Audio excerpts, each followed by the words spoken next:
Okay. Are we ready? Yep. Excellent. Welcome everyone to this space. We are on Wurundjeri land. We meet here today in the King's Run Artist Gallery.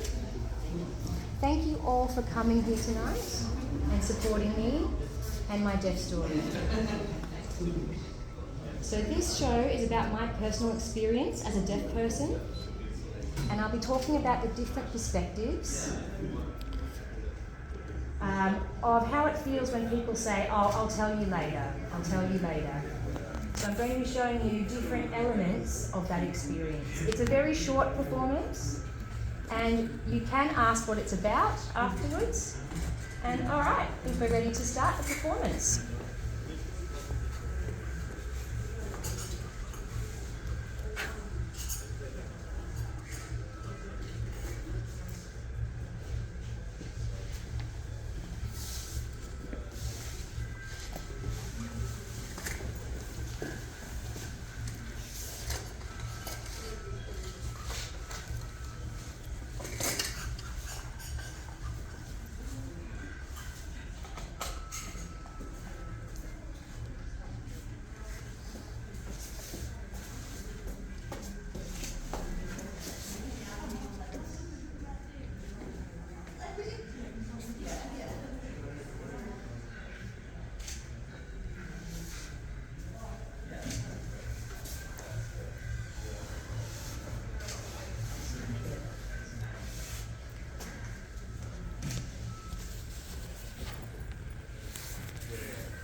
Thank you so much, everyone. Does anyone have any questions for me?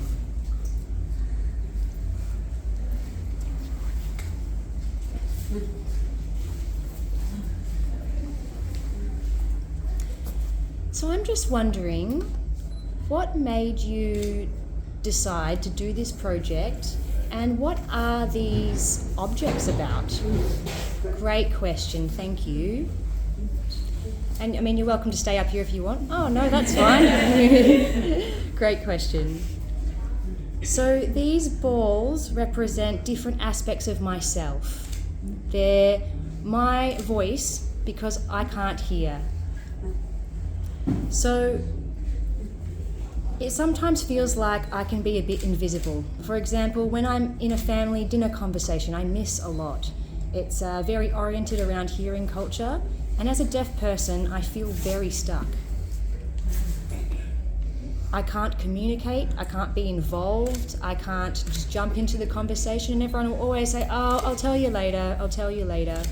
And you have to just suck it up and find other ways to get around with conversation. And it's been like that my entire life. I know it looks like a Pac-Man, but it's not. I do love Pac-Man, but it is a bit more of a reflection of a positive thing with Pac-Man. So life is to be enjoyed. Sometimes you'll have to face challenges, and not every environment is inclusive. So it made me realise that I really wanted to express that through art, and this is the fruits of my labours with this project. So fantastic question. It's really empowered me. And even in the same way how these faces have their mouths jammed open but they can't speak, I feel like that's a really good representation. So this one, for example, you can see through the window into the mouth. That's me, because I haven't heard anything. So that's partly the deaf experience. Can anyone who's deaf here relate to my experience? Please put your hands up if you can.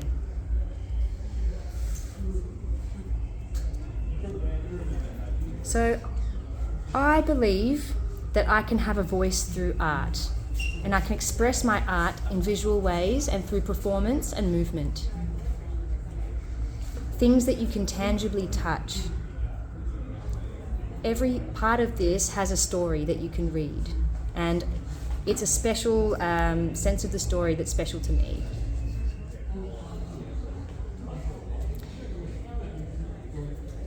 So, sometimes I'll be doing things that I enjoy, like reading things with my partner or doing things by myself. And as a result, because I've found my own way, I've ended up a positive and happy person.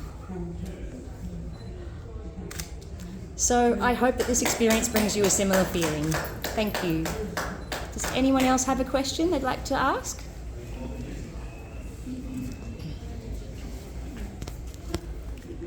So I've been looking at your work for a long time. I've noticed you've had a lot of work related to your childhood experiences and your world and your thought worlds. So sometimes I can see that struggle where you can't access the general world, and I feel like I've had that as well.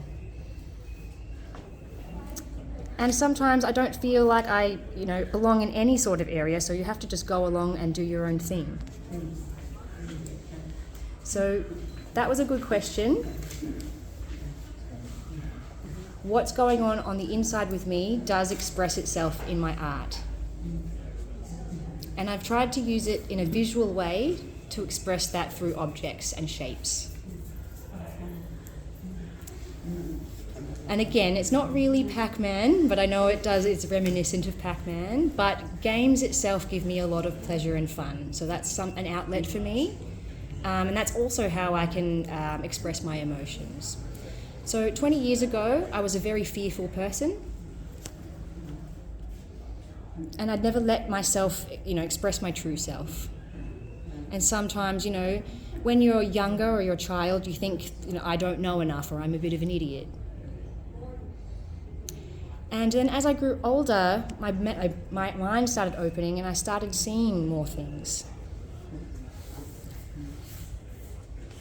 And then as I finally let it go, it felt like the world opened up for me, and it felt okay, to be me and to love that inner child. So through life, I experienced many boundaries, as many other deaf people do, and thank you for that question, for bringing that up. So yes, thank you. Any other questions? I have a question. I was wondering, it's more about like the visual forms of the work. I was wondering, have you worked with these sorts of forms for a while, or did you develop them, like these sort of cone-shaped forms that are like repeated in the work, and the round forms? Have you worked with them for a while, and do you think that you'll keep working with them as like, there's such a strong sort of visual language, which, I guess I was wondering if they've sort of like been developed recently, and or whether you'll keep going with them. Yeah, because they're so strongly sort of symbolic. Yeah. Yes, thank you. Wonderful question. It's actually through lockdown I started thinking about this project, and I started unpacking a lot of emotional things about deaf culture and my identity, and I realised that a deaf performance was a good way to express that. Also, at my old school, I experienced a bit of abuse from nuns. And that's actually quite a common thing from deaf schools from a long time ago. So through that experience, I felt it's kind of similar to this show, where I've used my experiences and potential trauma.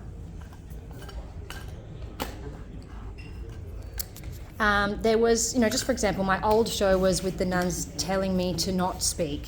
So that was another expression in that sense. Yeah, I remember reading that, yeah.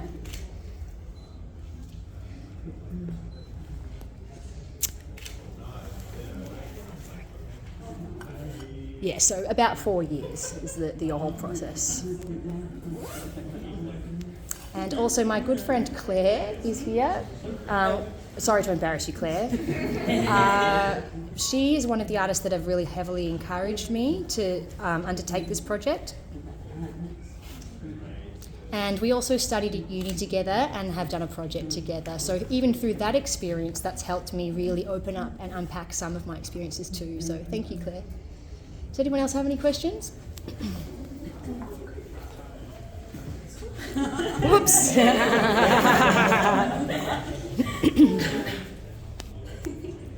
Oh, thank you for a wonderful show, Shell.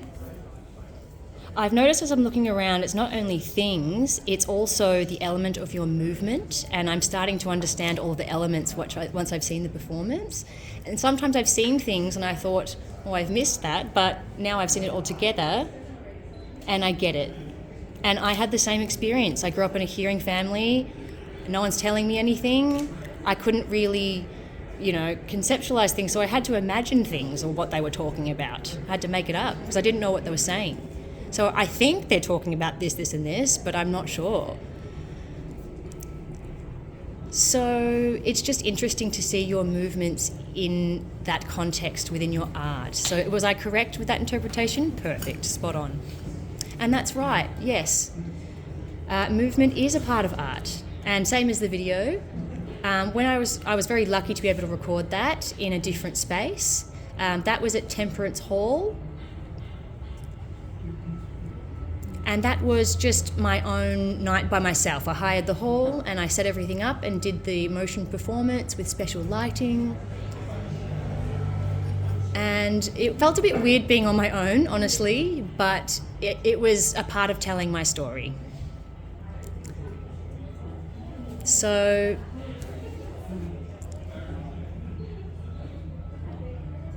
I worked out through professional development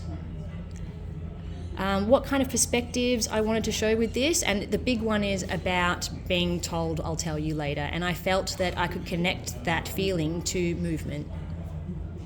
I also remember with my feet, I'd be doing a lot of movement with my feet that was almost anxious. And sometimes hearing people might tease me for trying to dance. I remember when I was younger that I would have that feeling. And then later, I sort of just let it go and I was like, you know what? Whatever. I'm just going to dance. And just let come what was natural. So my partner Zoe, it was a bit of a fluke actually.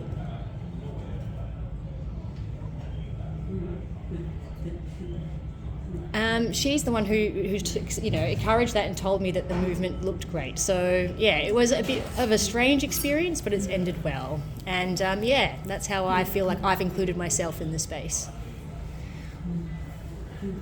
And also just for general education about what it's like to be deaf, just raising awareness.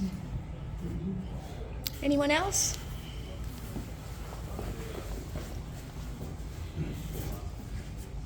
All right, your performance, wow. I wanted to know, how are you feeling when you're performing in front of all of these people? Like, do you feel, or what are you thinking? What's going on in your mind? Fantastic question, thank you. I feel a lot more confident now. A few years ago, even 2 years ago, last year, I would have been very nervous. But I've realised in the last performance when I was getting questions and answers that people were really open to this. And I realised that people wanted to know a little bit more. They asked so many questions about my experience. And I thought, that's amazing. It's great that you're so open-minded and ready to take that on. So it was really lovely to be able to bring that natural deaf perspective in that art form. So now I'm much more confident and I enjoyed it a bit more than last year. So, yeah. Any other questions? Learning that you filmed that story by yourself, I think is quite symbolic and beautiful, because this piece feels quite lonely. How does it feel to contrast having your story and being able to tell us later, and also being in a space like this that feels very inclusive and accessible in comparison to your artwork?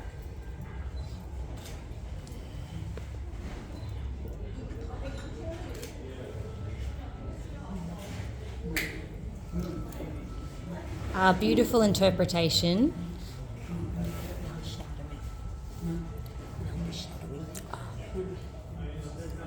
It's very similar to an observation I've had, in a private space. Kind of like being in the closet, in the dark, or in the corner, a dark corner in the house. And no one knows that space, it's just for me.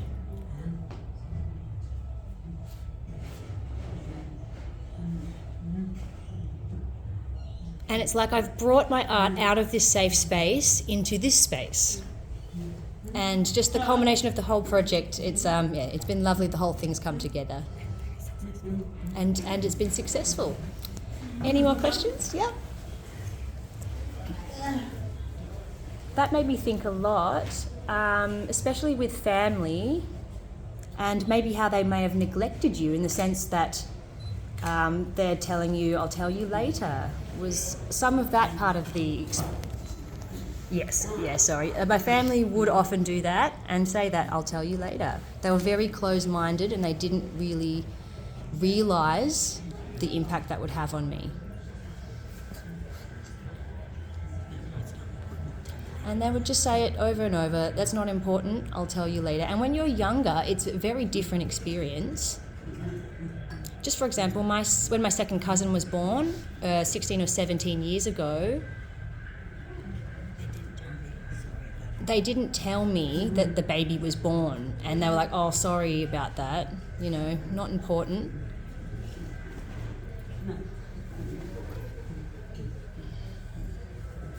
but we want to change that for the future, and we want to make sure that that isn't happening, and that's what it is. It's to change the future. Thank you. And these symbols are to show love and everything else. Yeah, but Correct. you know, somebody was born deaf, and you were born deaf, so it didn't happen to us. So, any questions in the back? No more? Oh yes, we've got one more. Yeah, beautiful. So she's staying on like my stepson. I've known her for over a decade. I just wanted to say thank you, because I'm someone who's lucky to live both worlds, the hearing and the deaf world. So I can really relate to this story. Which is amazing. Oh, thank you so much. Thank you for being here.